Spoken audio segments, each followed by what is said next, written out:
امریکی supreme court کا tariff سے متعلق فیصلہ مایوس کن قرار۔ ٹیرف کے ذریعے ہماری آمدنی میں ریکارڈ اضافہ ہوا۔ امریکی صدر ڈونلڈ ٹرمپ نے کہا جو لوگ ہمیں لوٹ رہے تھے وہ اب ادائیگیاں کر رہے ہیں۔ ٹیرف کے باوجود تمام ممالک امریکہ سے ڈیلز برقرار رکھنا چاہتے ہیں۔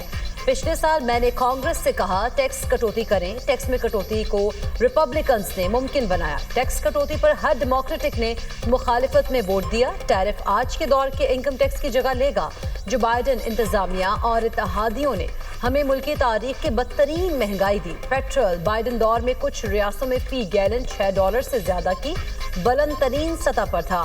12 ماہ میں میری انتظامیہ مہنگائی کو 5 سال کی کم ترین سطح تک لائی۔ ہم نے بہت ہی مختصر عرصے میں 70,000 نئی تعمیراتی ملازمتیں پیدا کی۔ امریکہ نے ڈرگ کارٹیل کو نشانہ بنایا۔ وینزویلا کے صدر نکولاس مادورو امریکی انصاف کا سامنا کر رہے ہیں۔ امریکی صدر ڈونلڈ ٹرمپ کہتے ہیں کہ وینزویلا سے 80 ملین بیرل تیل امریکہ لائے۔ ہمارے دشمن خوف زدہ ہیں، ہم ہر محاذ پر کامیاب ہو رہے ہیں۔ امریکہ پہلے سے کہیں زیادہ امیر اور بہتر ہے۔ صرف 1 سال میں نمایاں تبدیلیاں لائے۔ افراط زر میں غیر معمولی کمی لائی گئی۔ 12 ماہ میں $1 ٹریلین کی سرمایہ کاری کے وعدے ممکن بنائے۔ بائیڈن دور میں صرف $1 ارب کی سرمایہ کاری ہوئی۔ واشنگٹن کی طرح لاس اینجلس کو بھی محفوظ ترین شہر بنائیں گے۔ ہم قانونی طور پر ہمیشہ لوگوں کو امریکہ آنے کی اجازت دیں گے۔ آج امریکی تاریخ میں امریکی سرحدیں محفوظ ترین ہیں۔ 9 ماہ میں ایک بھی غیر قانونی شخص امریکہ میں داخل نہیں ہو سکا۔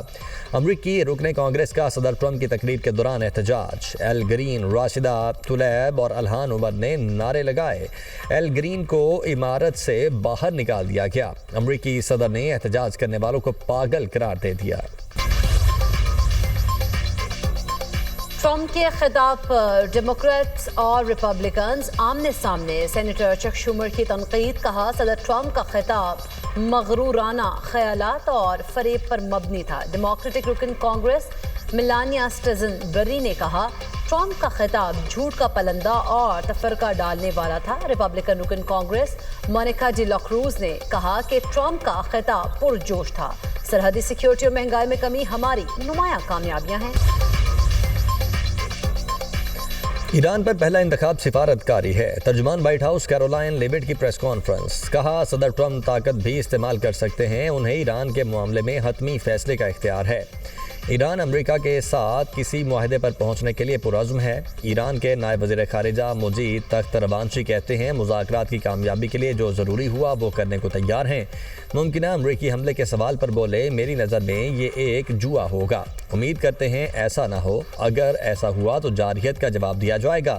امریکہ کے 150 جنگی طیارے یورپ اور مشرق وسطیٰ منتقل۔ امریکی میڈیا کے مطابق آدھے سے زائد جنگی طیاروں کو یورپ میں قائم فوجی اڈوں پر اتارا گیا۔ IMF جائزہ مشن کے پہلے مرحلے میں کراچی میں اسٹیٹ بینک حکام سے مذاکرات، دوسرے مرحلے میں اسلام آباد میں مذاکرات ہوں گے۔ جائزہ مشن مالی سال کے پہلے 6 ماہ کی معاشی کارکردگی کا جائزہ لے گا۔ آئندہ مالی سال کے بجٹ کے بنیادی خدوخال بھی جائزہ شیڈول میں شامل۔ IMF سے صوبائی اور مجموعی مالیاتی فریم ورک پر بات ہوگی۔ ٹیکس ریونیو کے علاوہ IMF کے بیشتر اہداف پورے کیے جا چکے۔ قرض پروگرام کے تحت جولائی سے دسمبر معاشی کارکردگی کا جائزہ ہوگا۔ معاشی استحکام، مہنگائی، کرنٹ اکاؤنٹ، زر مبادلہ کے جائزہ مذاکرات کا حصہ۔ قرض پروگرام کا مجموعی حجم $8.4 ارب ہے۔ پاکستان کو اب تک $3.3 ارب مل چکے ہیں۔ وزیراعظم کے امیر قطر شیخ تمیم بن حمد ال ثانی سے ملاقات۔ فیلڈ مارشل سید عاصم منیر، نائب وزیر اعظم اسحاق ڈار بھی شریک تھے۔ امیر قطر کا اقتصادی شراکت داری کو اعلیٰ اسٹریٹجک سطح تک بڑھانے کے عزم کا اعادہ۔ باہمی دلچسپی کے تمام شعبوں میں تعاون بڑھانے کی اہمیت پر زور۔ اہم علاقائی مسائل پر قریبی روابط برقرار رکھنے پر اتفاق۔ امیر قطر نے وزیر اعظم کی دورہ پاکستان کی دعوت قبول کر لی۔ شہباز شریف کی قطری ہم منصب شیخ محمد بن عبد الرحمن سے بھی ملاقات۔ دو طرفہ تعاون بڑھانے کے لیے مشترکہ ٹاسک فورس اہم قرار۔ وزیر اعظم سے قطر کے نائب وزیر اعظم کی بھی ملاقات۔ شیخ سعود نے پاکستان کی مسلح افواج کی پیشہ ورانہ مہارت کو سراہا۔ وزیر اعظم قطر کا 2 روزہ دورہ مکمل کر کے اسلام آباد پہنچ گئے۔ وفاقی وزیر داخلہ محسن نقوی کی روم میں اٹلی کے ہم منصب سے ملاقات۔ پاکستان اور اٹلی کے درمیان داخلی سیکیورٹی تعلقات اور غیر قانونی امیگریشن کی روک تھام کے لیے اقدامات کا جائزہ۔ انسداد منشیات اور انسانی اسمگلنگ اور دہشت گردی کے خلاف تعاون مزید مؤثر بنانے پر تبادلہ خیال کیا گیا۔ دونوں وزرائے داخلہ نے غیر قانونی امیگریشن اور انسانی اسمگلنگ کی روک تھام کے لیے اقدامات کو سراہا۔ وزیر داخلہ محسن نقوی نے غیر قانونی امیگریشن کی روک تھام کے لیے اقدامات سے آگاہ کیا۔ اطالوی وزیر داخلہ نے کہا پاکستان کی اسکلڈ لیبر فورس کے لیے 10,500 ورک ویزے جاری کیے جائیں گے۔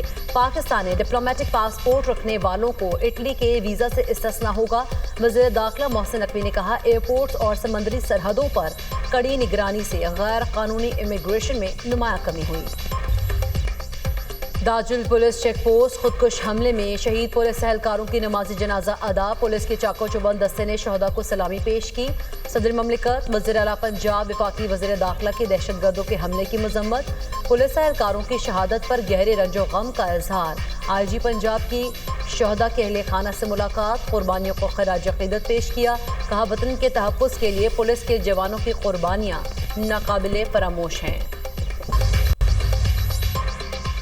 وزیر اعلیٰ خیبر پختونخوا کی چیف جسٹس سرفراز ڈوگر کی عدالت میں روسٹرم پر جا کر بات کرنے کی کوشش۔ چیف جسٹس اسلام آباد ہائی کورٹ بات سنے بغیر اپنے چیمبر میں چلے گئے۔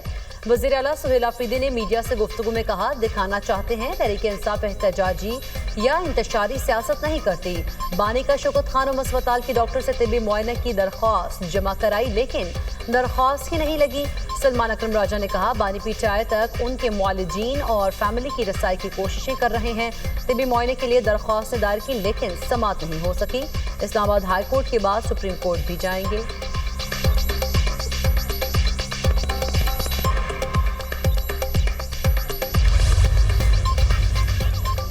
وزیر اعلیٰ پنجاب کا صوبے میں انفراسٹرکچر اور ڈیزائن سٹینڈرڈائزیشن کا فیصلہ۔ مریم نواز نے یکساں ترقی اور ڈسپلن کے لیے one Punjab one standard policy کی منظوری دے دی۔ صوبے بھر میں یکساں road, green belt, sign board, footpath بنانے کا فیصلہ۔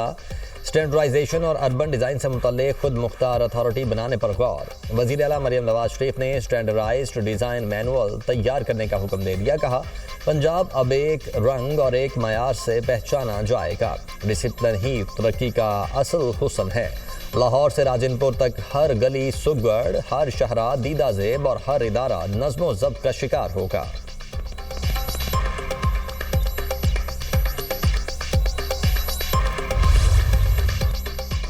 ایران چین سے سپر سونک اینٹی شپ کروز میزائل خریدنے کے معاہدے کے قریب۔ ایران چین سے CM-302 سپر سونک میزائل خریدے گا۔ رائٹرز کا دعویٰ، کہا سپر سونک CM-302 کی رینج 290 کلومیٹر ہے۔ یہ سمندری دفاعی نظام سے بچنے کے لیے نچلی اور تیز پرواز کرتے ہیں۔ ابھی تک میزائلز کی ڈیلیوری کی تاریخ طے نہیں ہوئی۔ میزائلز کے حصول کے لیے بات چیت 2 سال سے جاری تھی۔ گزشتہ سال اسرائیل سے جنگ کے بعد بات چیت کا عمل تیز ہوا۔ چینی وزارت خارجہ نے میزائل معاہدے سے لا علمی ظاہر کر دی۔ شمال مشرقی امریکہ میں تاریخی برفانی طوفان نظام زندگی مفلوج ہو گیا۔ امریکی میڈیا کے مطابق روڈ آئلینڈ میں 3 فٹ سے زائد برف باری، کئی دہائیوں کا ریکارڈ ٹوٹ گیا۔ نیو یارک سٹی کے سینٹرل پارک میں تقریباً 20 انچ برف ریکارڈ۔ برفانی طوفان کے سبب میساچوسیٹس میں ہنگامی حالت اور سفری پابندیاں نافذ۔ امریکہ بھر میں فضائی آپریشن متاثر 5,600 سے زائد پروازیں منسوخ کر دی گئیں۔ تیز ہواؤں اور برف باری سے لاکھوں افراد بجلی سے محروم۔ ماہرین موسمیات کے مطابق طاقتور بم سائیکلون نے خطے کو لپیٹ میں لے لیا ہے۔